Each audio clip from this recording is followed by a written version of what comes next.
Hello everyone, आज हम लोग बात करेंगे कॉन्ट्रैक्ट में एक मोस्ट इंपॉर्टेंट टॉपिक जो प्री मेंस और इंटरव्यू के प्रोस्पेक्टिव से मोस्ट मोस्ट मोस्ट इंपॉर्टेंट है। That is section 2B promise, और साथ ही साथ इसके एसेंशियल एलिमेंट और कुछ अदर रिलेटेड प्रोविजन जो मेंस में सेक्शन 2B के साथ कनेक्ट करके क्वेश्चन फॉर्म में पूछे जाते हैं। तो आइए शुरू करते हैं सेक्शन 2B को। प्रॉमिस, एक बार इसे जर्नल टर्म में समझ लें। मान लीजिए एक व्यक्ति ने एक दूसरे व्यक्ति को कुछ एक्ट करने या न करने के लिए प्रपोजल किया। जब दूसरे व्यक्ति उस प्रपोजल के ऊपर अपनी एक्सेप्टेंस दे देता है उस एक्ट को करने या न करने के लिए, तब वो प्रपोजल प्रॉमिस में कन्वर्ट हो जाता है, दैट इज वचन में परिवर्तित हो जाता है। फॉर एग्जाम्पल, मान लीजिए एक ऑनर ने अपने घर पर पेंट करवाने के लिए एक पेंटर को प्रपोजल किया। जब वो प्रपोजल एक्सेप्ट कर लिया जाता है पेंटर के द्वारा, तो वो प्रपोजल प्रॉमिस में चेंज हो जाता है। दैट मीन्स स्वीकृति एक्सेप्टेंस प्रपोजल को कॉन्ट्रैक्ट में बदल देती है। इसी बात को एंसन ने इस प्रकार कहा कि स्वीकृति का प्रस्ताव के साथ वही संबंध होता है जो जलती हुई माचिस की तीली का बारूद के साथ होता है। अर्थात जिस प्रकार जलती हुई माचिस की तीली का बारूद के साथ संपर्क होने से उसका रूप बदल जाता है, उसका नेचर बदल जाता है, उसी प्रकार स्वीकृति का प्रस्ताव के साथ संपर्क होने से प्रस्ताव कॉन्ट्रैक्ट में बदल जाता है। आइए शुरू करते हैं सेक्शन 2B के साथ। सेक्शन 2B की अगर लैंग्वेज की बात करें तो जब किसी व्यक्ति से कोई प्रपोजल किया जाता है तो वो व्यक्ति उस प्रपोजल के प्रति अपनी एक्सेप्टेंस देता है, तब वो प्रपोजल प्रॉमिस में चेंज हो जाता है। जैसे मैंने प्रीवियस एग्जांपल दिया कि एक पेंटर से प्रपोजल किया गया कि वो पेंट करे और उस प्रपोजल को एक्सेप्ट करके उस प्रपोजल को प्रॉमिस में चेंज कर देता है।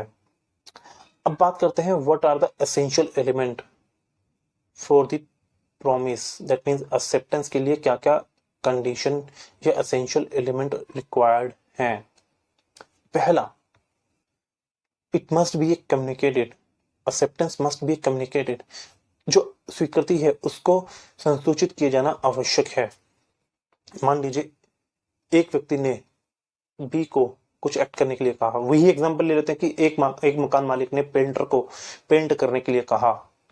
यहां पर अगर पेंटर कुछ भी नहीं कहता, चुप रहता है या और चुप रहकर चला जाता है, तो क्या इसको एक्सेप्टेंस मानेंगे?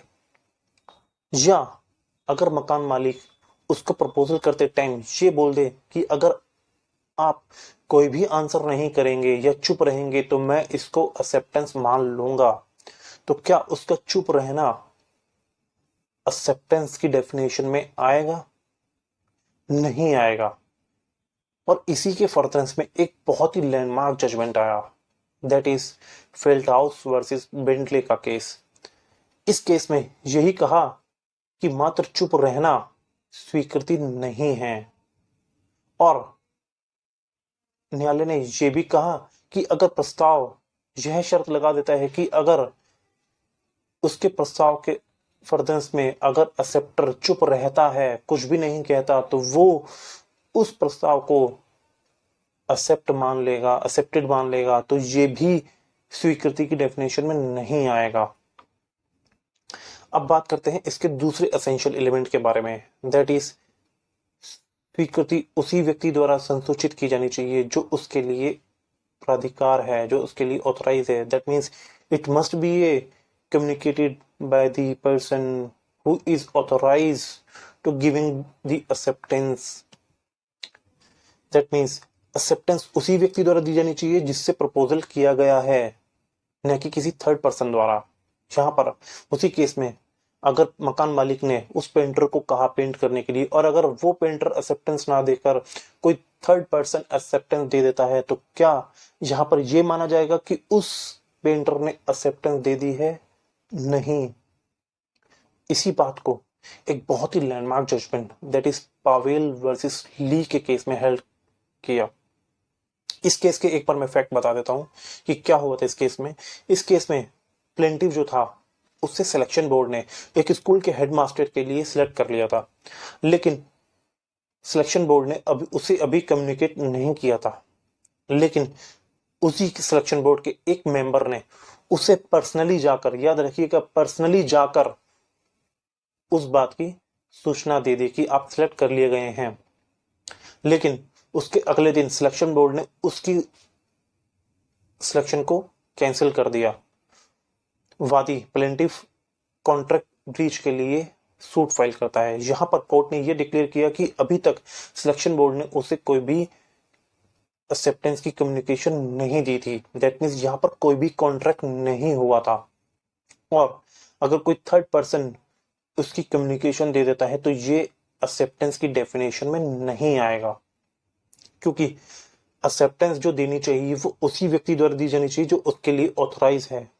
किसी थर्ड पर्सन द्वारा दी गई एक्सेप्टेंस कॉन्ट्रैक्ट नहीं बनाती।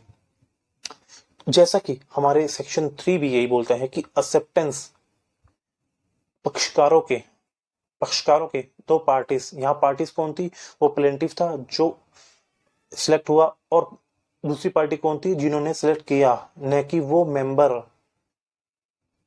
इसी प्रकार सेक्शन 3 भी यही बोलता है कि एक्सेप्टेंस पक्षकारों के किसी कार्य या लोभ से, किसी एक्ट या ओमिशन से समझी जाएगी जिससे वो उसको संसूचित करने का प्रभाव रखते हो या उसको आशा रखते हो। अब बात करते हैं इसके तीसरे एसेंशियल एलिमेंट के बारे में, जो ये कहता है कि स्वीकृति, एक्सेप्टेंस जो होनी चाहिए वो एब्सोल्यूट होनी चाहिए और विदाउट द कंडीशन होनी चाहिए। दैट मीन सेक्शन 7 इसी चीज को डिफाइन करता है।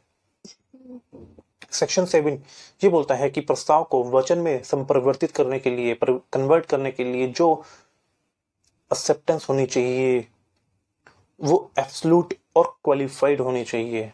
Second, it must be express in usual और रीजनेबल मैनर। यदि अगर प्रपोजल कोई स्पेसिफाइड मैनर प्रोवाइड करता है कि उसे इसी स्पेसिफाइड मैनर से ही एक्सेप्ट किया जाना चाहिए, तो उसे उसी स्पेसिफाइड मैनर में एक्सेप्ट किया जाना चाहिए। दैट मीन्स अगर प्रपोजल ने अपने प्रपोजल को डाक से भेजा है और अगर वो ये चाहता है कि उसकी एक्सेप्टेंस डाक से ही की जाए, तो उसकी एक्सेप्टेंस डाक से ही की जानी चाहिए। एसेंशियल एलिमेंट के बारे में इतना ही। अब बात करते हैं दूसरे प्रोविजन के बारे में जो सेक्शन 2B के साथ कनेक्ट करके हमेशा मेंस में पूछे जाते हैं।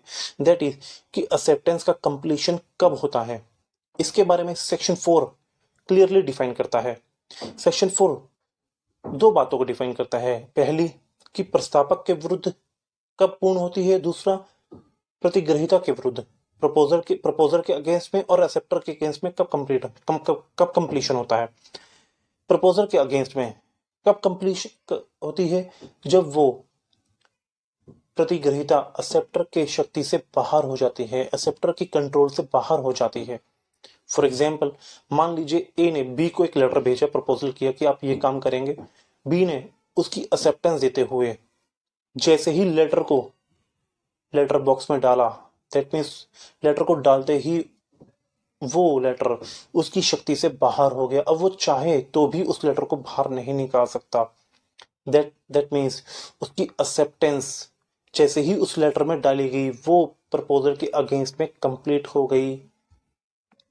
दूसरा कि कब वो एक्सेप्टर के अगेंस्ट में कंप्लीट होती है, जैसे ही वो लेटर, इसी एग्जांपल को आगे बढ़ाता हूं, जैसे ही वो लेटर प्रपोजल को मिलता है और उसके ज्ञान में आता है, वैसे ही वो एक्सेप्टेंस एक्सेप्टर के अगेंस्ट में भी कंप्लीट हो जाती है। अब बात करते हैं कि एक्सेप्टेंस तो कंप्लीट हो गई, लेकिन इसका रिवोकेशन कब तक किया जा सकता है। इस बारे में सेक्शन 5 डिफाइन करता है कि एक्सेप्टेंस की कम्युनिकेशन एक्सेप्टर के अगेंस्ट कंप्लीट हो जाने से पूर्व किसी भी समय उसका रिवोकेशन किया जा सकेगा, लेकिन उसके पश्चात नहीं। अब एक्सेप्टेंस की कम्युनिकेशन एक्सेप्टर के अगेंस्ट में कब संपूर्ण होती है, इस बारे में सेक्शन 4 डिफाइन करता है, जो मैं ऑलरेडी बता चुका हूं। अगर रिवाइंड करके दोबारा सुनिए, तब क्लियर हो जाएगा कि कब तक कंप्लीट हो जाती है। और सेक्शन 5 इसी बारे में डिफाइन करता है कि एक्सेप्टेंस की कम्युनिकेशन एक्सेप्टर के अगेंस्ट में कंप्लीट हो जाने से पूर्व किसी भी समय उसका रिवोकेशन किया जा सकेगा, किंतु उसके पश्चात नहीं। दैट मीन्स यहाँ पर जैसे ही वो लेटर प्रपोजल को मिलने वाला है, उससे पहले आप उसका रिवोकेशन कर सकते हैं, लेकिन उसके बाद नहीं। अगर वो लेटर उसको मिल जाता है तो आप उसका रिवोकेशन नहीं कर सकते। और आई होप आप लोगों को ये टॉपिक अच्छे से समझ में आया होगा। और इस टॉपिक के बारे में इतना ही, और नेक्स्ट वीडियो में हम लोग इसी के बारे में प्रॉब्लम्स जो मेंस में पूछी जाती हैं उसको डिस्कस करेंगे। और अगर कोई इम्प्रूवमेंट हो तो प्लीज़ कमेंट बॉक्स में मेंशन जरूर कीजिएगा। Thank you so much.